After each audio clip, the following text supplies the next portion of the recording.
তুমি জানতে না বুঝি? আসলে স্নিগ্ধতা হলো একটি বর্ষাকাল। কেউ বলেনি তোমাকে? সে এমনই এক বর্ষাকাল যে নিজের ইচ্ছে মতো সারা বছর ভেসে বেড়াতে পারে, ভেসে বেড়ায় আকাশে। এখানে বৃষ্টি হলো খানিক, তো কাল ওখানে বাদলা, সেই সঙ্গে থেকে থেকে ঝোড়ো হাওয়া আর ঘূর্ণি বাতাস তো আছেই।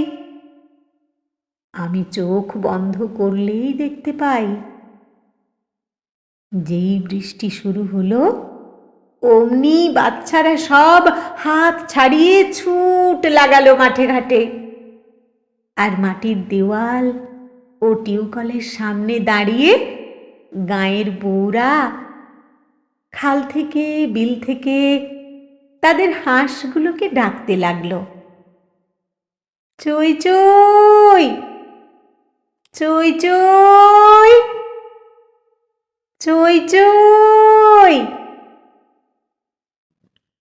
আজ থেকে প্রায় 1 শতাব্দী আগের বাংলায় তোমার এক বাল্য সখী তোমাকে চই চই বলে ডাকতো আর খ্যাপাতো।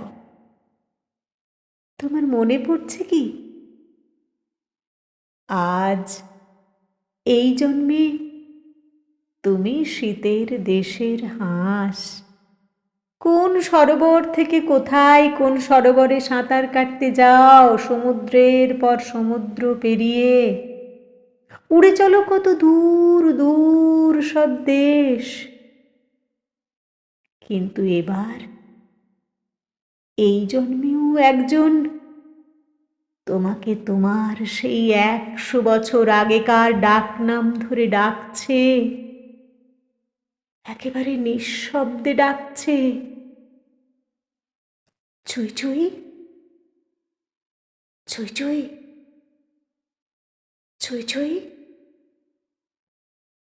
আর তুমি বোধহয় কিচ্ছু কিচ্ছুই শুনতে পাচ্ছ না, তাই না?